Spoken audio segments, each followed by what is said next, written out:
T'as pas vu Capax? T'es sérieux?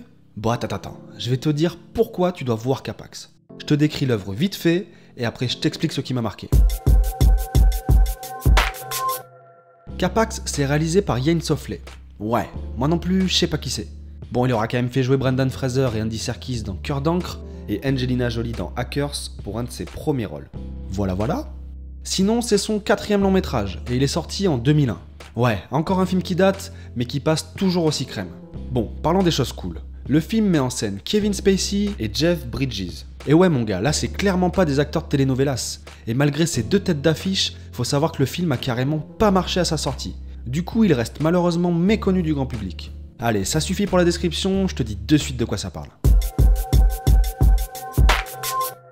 Capax, ça raconte l'histoire de Prot, un mec qui débarque de nulle part à travers une sorte de rayon lumineux en pleine gare centrale de New York. Il porte toujours des lunettes noires sur les yeux et prétend être originaire d'une planète lointaine nommée Capax. Bon, directement il se fait embarquer par la police et conduit dans un HP. Normal. Bah ouais, le gars prétend être un extraterrestre, toujours plus. Du coup, il est pris en charge par le docteur Mark Powell. Alors lui, il pense tout de suite que c'est un schizophrène, et du coup, il va essayer de lui prouver. Le truc, c'est que notre pseudo-extraterrestre est carrément tenace, et ses propos sont plutôt cohérents. Donc plus les entretiens avancent, et plus notre docteur commence à avoir des doutes. C'est un fou, un très bon mytho, ou peut-être qu'il dit juste la vérité. Pour la petite anecdote, à la base, c'était le réalisateur Jonathan Demme qui devait faire le film. Le rôle de Prot devait être joué par Will Smith, mais franchement, je préfère Kevin Spacey dans ce genre de personnage. D'ailleurs, il a été nommé au Saturn Award 2002 du meilleur acteur pour son rôle dans le film. Bon, t'as compris, le scénario est super simple. Un mec prétend être un extraterrestre, et tout au long du film, on va essayer de savoir si c'est la vérité. C'est tout. Donc c'est pas juste le scénario en lui-même qui m'a fait kiffer le film. Un des premiers trucs qui m'a plu dans Capax, c'est sa construction. Et ouais, il est globalement construit autour des dialogues, principalement entre Prot et le Dr Powell. Alors je t'entends déjà, c'est quoi ce film? Ça a l'air méga chiant, ils font que parler. Eh ben non mon gars, tu verras que plein d'autres personnages interviennent et que plusieurs scènes se déroulent en dehors de l'hôpital. Donc c'est pas chiant. Et finalement tu verras que c'est la narration qui se développe à travers ces dialogues. Ils sont tous super intéressants et apportent chacun quelque chose à l'intrigue. Comme je t'ai dit, Prot est super convaincant. Il a même réponse à toutes les questions de son psychiatre concernant sa planète d'origine. Du coup, plus les entretiens avancent, et plus le Dr Powell est sceptique. Et tu vas voir, toi aussi tu seras paumé. Et c'est clairement ça qui est kiffant dans ce film, l'ambiguïté qu'il arrive à transmettre. Tu vas passer de la certitude au doute en un clin d'œil, et je te promets que tu voudras savoir qui dit vrai. Pour moi, ce film, c'est avant tout une ambiance. Et l'ambiance, c'est pas un truc genre le réalisateur ajoute ou enlève un peu de lumière, non, c'est un truc plus précis, c'est un tas d'éléments qui permet d'arriver à ce résultat.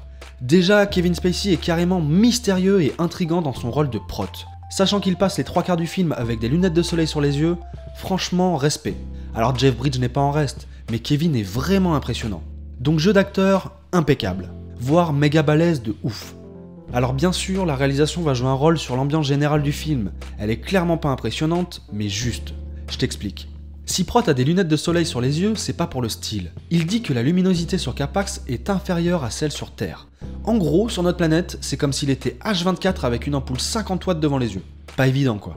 Donc, vu que la lumière est un arc central du film, le réalisateur joue régulièrement là-dessus. Mais ça va, il abuse pas trop.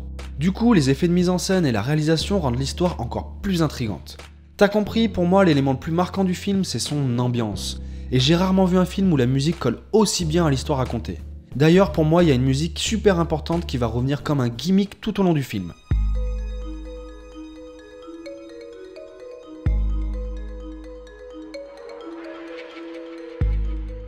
Tu verras que certains passages ou dialogues auraient pu paraître anecdotiques, mais ils sont tout de suite relevés par cette musique qui va rendre la scène intrigante. Et heureusement, puisque chaque dialogue a son importance pour comprendre l'histoire. Donc si tu veux kiffer au max le film, laisse-toi embarquer par ces dialogues envoûtants et son ambiance intrigante. Pour finir, je te dirais que le film n'a pas de style en particulier. Et ouais, c'est un mélange de science-fiction, de drame et même parfois de comédie sur fond d'histoire fantastique. Bref, c'est un film qui plaît ou plaît pas, mais qui te laissera pas indifférent. J'espère que t'as compris, si tu l'as pas encore vu, va voir ce putain de film. Une histoire simple mais captivante et une ambiguïté permanente relevée par des dialogues et des musiques intrigantes. Bim, langage soutenu. Allez, je m'arrête là pour Capax, j'espère que t'es déjà en train de le DL. Et puis tu sais très bien que si tu le fais pas, je te désabonne de ma chaîne YouTube. Ah, t'es pas abonné. Bah regarde au moins le film.